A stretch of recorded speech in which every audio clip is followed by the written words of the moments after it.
Good evening, all you RunningWilde fans. This is Coach Wilde. I want to thank you for coming out for another story time with Coach Wilde.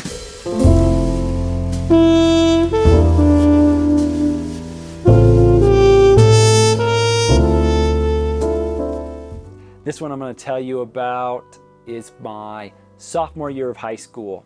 It was just after our first race of the cross-country season, and we're in a team meeting the day before a meet because we always had what we called a war shed. While I've been coaching, whenever I would say, all right guys, we got a war shed today, the kids for some reason would always go, what's that? Whenever I said we have a war shed meeting. And it goes back to that first year, just going like, oh guys, we got a war shed meeting. What's that? I was like, well, it's just a meeting before race day because it's important. So I decided I'd call it a war shed meeting. And so it just became tradition that we'd call it, or they would just always say, what's that? War shed meeting.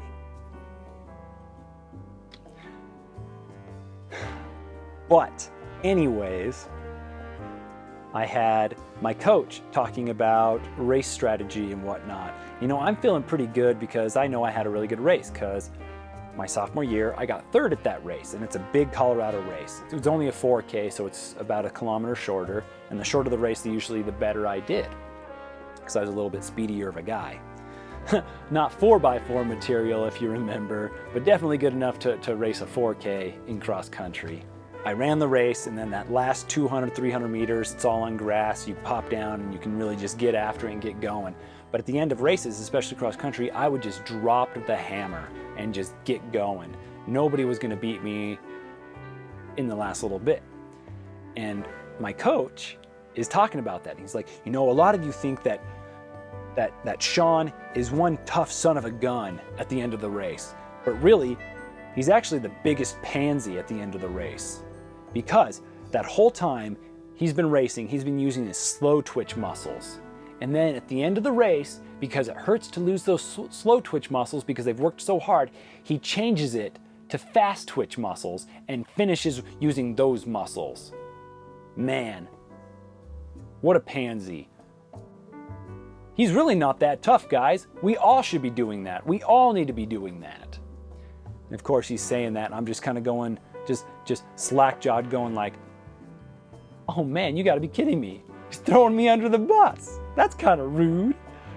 But you know, it got his message across, and from then on, our team, we really started going out and really pushing it hard at the end of the race. I mean, I guess it worked.